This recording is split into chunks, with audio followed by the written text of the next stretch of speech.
Mabiyayang umaga mga kapatid sa bawat isa sa atin sa pangalan ng ating Panginoong Hesus. Narito po tayo sa ating pong Grace and Promises Daily Devotion and our today's word in which we need to agree, believe, claim, and declare.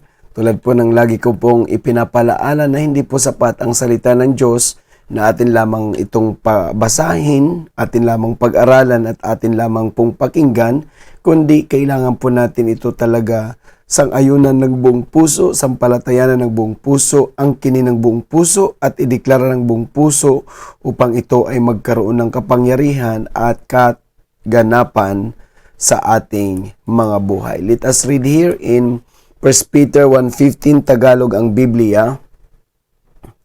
Ngunit yamang banal ang sa inyo'y tumawag, ay mangagpakabanal naman kayo sa lahat ng paraan ng pamumuhay.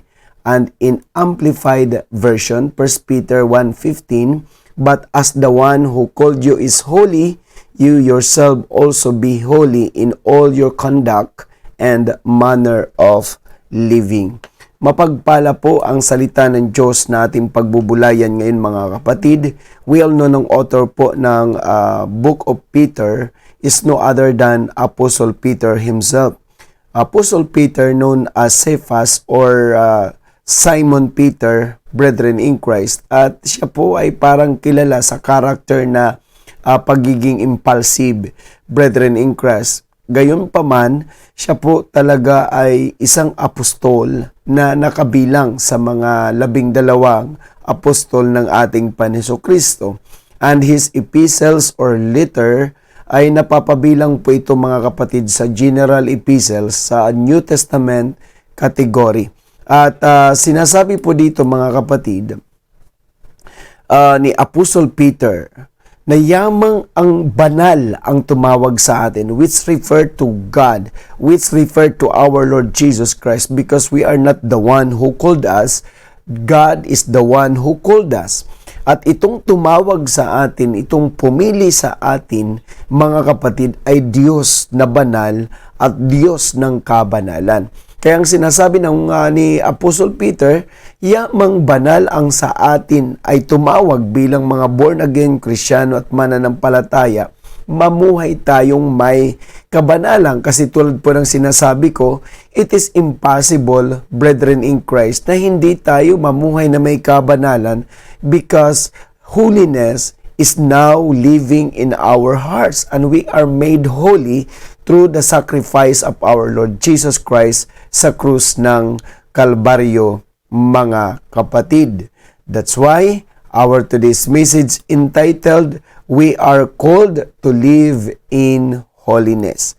Lagi po natin tandaan, tinawag tayo ng Diyos, pinili tayo ng Diyos, hinirang tayo ng Diyos para tayo mabuhay na mayroon pong kabanalan.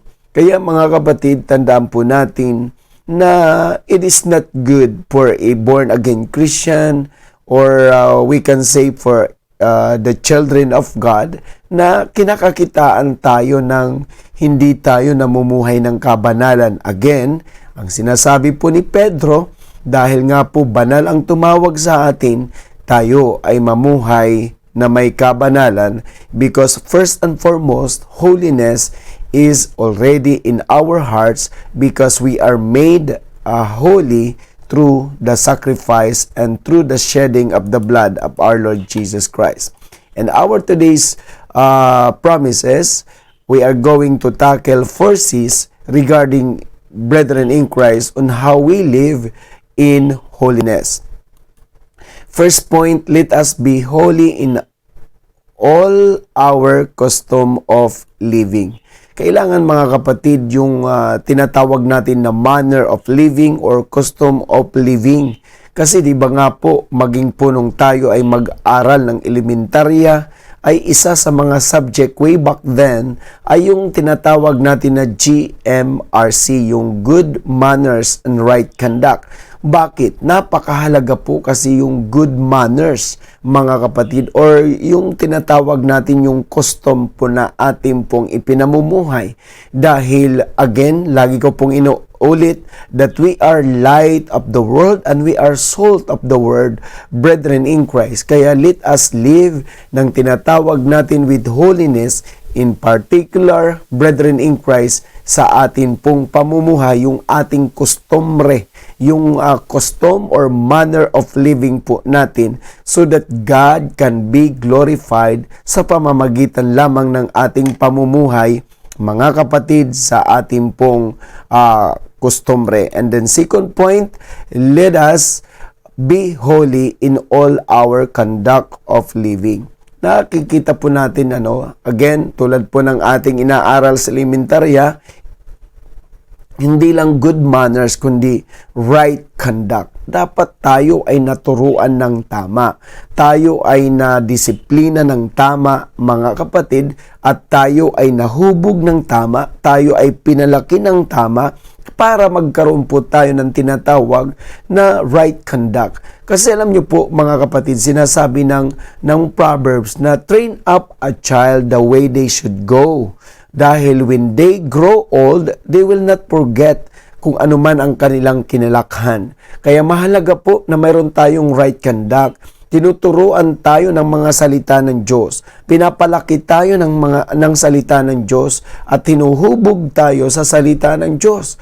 Kasi alam nyo po, mga kapatid, ang isang Kristiyano, ang isang mananampalataya, ang isang born again, ang isang anak ng Diyos na hindi po pinalaki sa salita ng Diyos, hindi tinuruan sa salita ng Diyos, at hindi po hinubog sa salita ng Diyos, they cannot have right conduct, brethren in Christ. But I firmly believe, tulad din po ng sinabi po ni Pablo kay Timoteo sa 2 Timothy 3:16 hanggang 17, na tinuro ang lubos sa gawaing mabuti. Kaya kapag tayo ay tinuruan, tayo ay hinubog, tayo ay pinalaki, mga kapatid, sa salita ng Diyos, ang outcome po niyan ay mga mabuting gawa at magkakaroon tayo ng tinatawag na right conduct. And then third point, let us be holy in all our character of living. Napakahalaga po yung ating personalidad. Kasi lagi kong sinasabi na hindi na po tayo ang nabubuhay sa ating mga sarili, kundi si Kristo na po ang nabubuhay sa atin. Kaya anong ibig sabihin, mga kapatid? Kailangan si Kristo na po ang makita sa ating mga buhay. Hindi na po ang attitude ng bawat isa sa atin, hindi na po ang behavior ng bawat isa sa atin, hindi na po ang character ng bawat isa sa atin. Dapat ang makita sa atin ay ang attitude ng ating Panginoon at ang behavior ng ating Panginoon at ang karakter ng ating Panginoon. Because again, ang sabi rin po ni Apostle Paul sa kanyang mga letters or epistles na hindi na po siya ang nabubuhay sa kanyang sarili, kundi ang biyaya ang nabubuhay sa kaniya, mga kapatid. So meaning, ang kanyang pananampalataya, ang kanyang pamumuhay, ay ipinamumuhay niya po, mga kapatid, para sa kaluwalhatian ng ating Panginoon. Kaya again, we're no living in us. Jesus Christ is the one who lives in us. Kaya nga tinatawag po rin sa mga epistle ni Pablo or letters ni Pablo, Christ in you. Kaya hindi na po dapat tayo ang nakikita sa ating mga sarili, kundi si Lord na po ang nakikita sa ating mga sarili. Again, brethren, let us be holy in all our character of living. And last point, let us be holy in all our conversation of living. Tandaan po natin, mga kapatid, tayo sa araw-araw, mayroon tayong kinagawian, mayroon tayong kaugalian, mayroon tayong kinasanayan. Ano man po, mga kapatid, yung conversation, ito po yung ating daily living. Ito po yung routine ng ating buhay.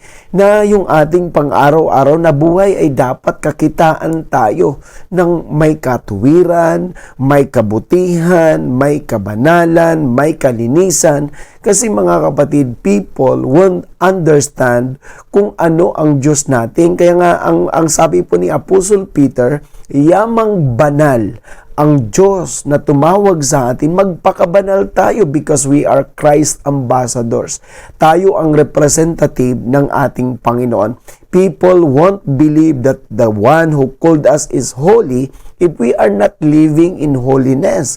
Kaya mahalaga, mga kapatid, na yung ating routine sa ating pang-araw-araw na buhay, dapat kakitaan ho tayo na tayo ay anak ng Diyos, born again, Kristiyano at mananampalataya, at kakitaan tayo na may kalinisan, mayroong katuwiran at may kabanalan. That is our the conversation of living brethren in Christ. Again, people won't understand that our God whom we serve is the God of love if we do not love one another.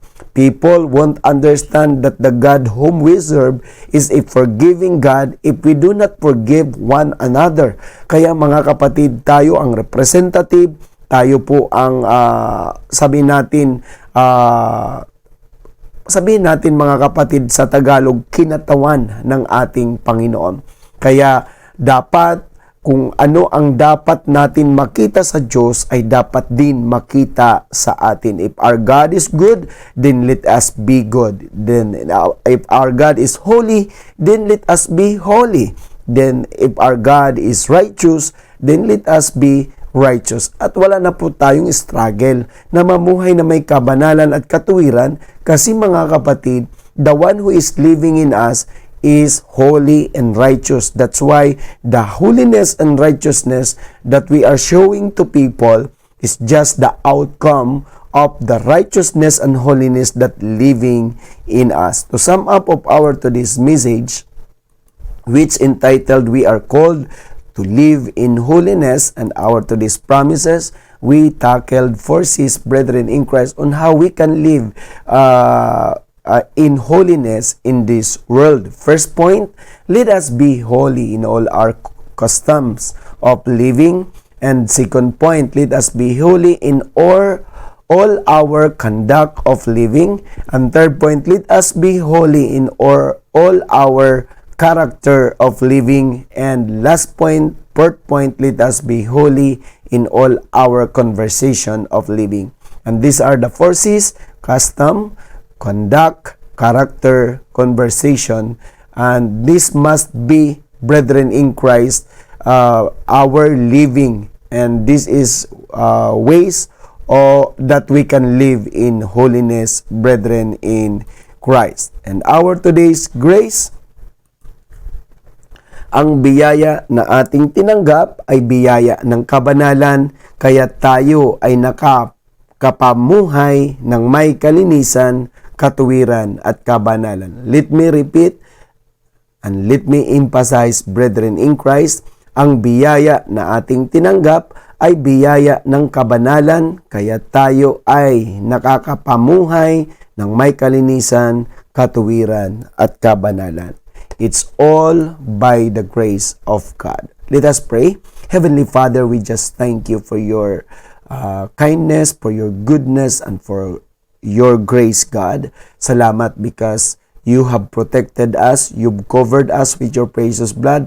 Kaya sa tuwing kami gigising sa bawat umaga, taglay-taglay namin ang biyaya ng kalakasan, biyaya ng kalusugan na galing sa inyo, malayo sa mga sakit at karamdaman, malayo sa mga disgrasya at kapahamakan, malayo sa mga mabibigat na pagsubok at problema, at malayo po sa mga lalang at gawa ng kaaway. Thank you also, Lord, for your probation, dahil hindi po ninyo kami pinagkukulang sa araw-araw. Truly that your grace is sufficient for us. Lord, we are so much grateful to have you because you are a God who is more than enough. Thank you din, Lord, because sa bawat umaga ay may panibagong laang mayamang biyaya kayo at may panibagong laang pagpapala kayo sa aming mga buhay. That's why every day is our receiving day. And today, God, we are expecting that we will receive all the blessings that you have stored and prepared for us today. Thank you because you blessed us spiritually, intellectually, emotionally, physically, materially, financially, and you bless us, Lord, in all aspects of our lives. Thank you, Lord, for making us vessel of blessings and channel of blessings. Kaya sa umagang ito, minsan pa kami magiging pagpapala sa aming pamilya, sa aming iglesia, sa aming komunidad, at kami ay magiging pagpapala sa kumpanyang aming pinagtatrabahuan, at kami ay magiging pagpapala sa negosyo na aming pinangangasiwaan. Thank you, Jesus, sa aming mga kapatid, kaibigan, kapanampalataya na nanonood ngayon. Lord, whatever their need is, Lord, nangako po kayo sa amin na anuman ang aming hingin ay inyo pong ipagkakalob sa amin. Lord, kung may nangangailangan ngayon ng kagalingan, grant them healing. Kung may nangangailangan ng kaligtasan, grant them salvation. Kung may nangangailangan ng kalakasan, grant them strength. Kung may nangangailangan katugunan, grant them your provisions, O God. Wala po kayong anak na pagkukulangin. Alam po namin, God, na ikaw ang Diyos ng kasapatan sa bawat isa. Thank you, Lord, because mayroon kaming mabuting Ama sa kalangitan. At kami ay binigyan nyo po ng kakayahan sa pamamagitan ng biyaya na makapamuhay na may kalinisan, kabanalan at katuwiran. Thank you, Lord. Thank you, Jesus. And this we pray in Jesus' name. Amen and amen.